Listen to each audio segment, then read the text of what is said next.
بسم اللہ الرحمن الرحیم۔ پیش ہے سورہ آل عمران کی آیات نمبر 81 سے 91 تک کا ترجمہ۔ اور یاد کرو جب اللہ نے نبیوں سے وعدہ لیا کہ میں تمہیں کتاب اور حکمت عطا کروں گا، پھر تمہارے پاس وہ عظمت والا رسول تشریف لائے گا جو تمہاری کتابوں کی تصدیق فرمانے والا ہوگا، تو تم ضرور ضرور اس پر ایمان لانا اور ضرور ضرور اس کی مدد کرنا۔ اللہ نے فرمایا، اے انبیاء، کیا تم نے اس حکم کا اقرار کر لیا اور اس اقرار پر میرا بھاری ذمہ لے لیا؟ سب نے عرض کی، ہم نے اقرار کر لیا۔ اللہ نے فرمایا، تو اب ایک دوسرے پر بھی گواہ بن جاؤ، اور میں خود بھی تمہارے ساتھ گواہوں میں سے ہوں۔ پھر جو کوئی اس اقرار کے بعد روح گردانی کرے گا تو وہی لوگ نافرمان ہوں گے۔ کیا لوگ اللہ کے دین کے علاوہ کوئی اور دین چاہتے ہیں؟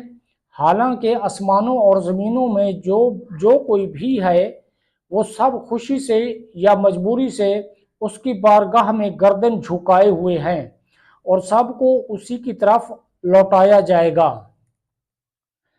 اور تم یوں کہو کہ ہم اللہ پر اور جو ہمارے اوپر نازل کیا گیا ہے اس پر، اور جو ابراہیم اور اسماعیل اور اسحاق اور یعقوب اور ان کی اولاد پر نازل کیا گیا ہے، اس پر ایمان لاتے ہیں، اور جو موسیٰ اور عیسیٰ اور نبیوں کو ان کے رب کی طرف سے دیا گیا اس پر بھی ایمان لاتے ہیں۔ نیز ہم ایمان لانے میں ان میں سے کسی کے درمیان فرق نہیں کرتے، اور ہم اسی کی بارگاہ میں گردن جھکائے ہوئے ہیں۔ اور جو کوئی اسلام کے علاوہ کوئی اور دین چاہے گا تو وہ اس سے ہرگز قبول نہ کیا جائے گا، اور وہ آخرت میں نقصان اٹھانے والوں میں سے ہوگا۔ اللہ ایسی قوم کو کیسے ہدایت دے گا جنہوں نے ایمان کے بعد کفر کو اختیار کیا، اور وہ اس بات کی گواہی دے چکے تھے کہ یہ رسول سچا ہے، اور ان لوگوں کے پاس روشن نشانیاں بھی آ چکی تھیں، اور اللہ ظالموں کو ہدایت نہیں دیتا۔ یہی وہ لوگ ہیں جن کا بدلہ یہ ہے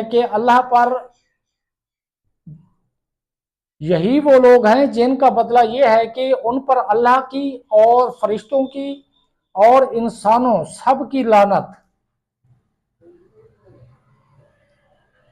ہمیشہ اس میں رہیں گے، نہ ان سے عذاب ہلکا ہوگا اور نہ انہیں مہلت دی جائے گی، سوائے ان لوگوں کے جنہوں نے کفر کے بعد توبہ کر لی اور اپنی اصلاح کر لی، تو بے شک اللہ بخشنے والا مہربان ہے۔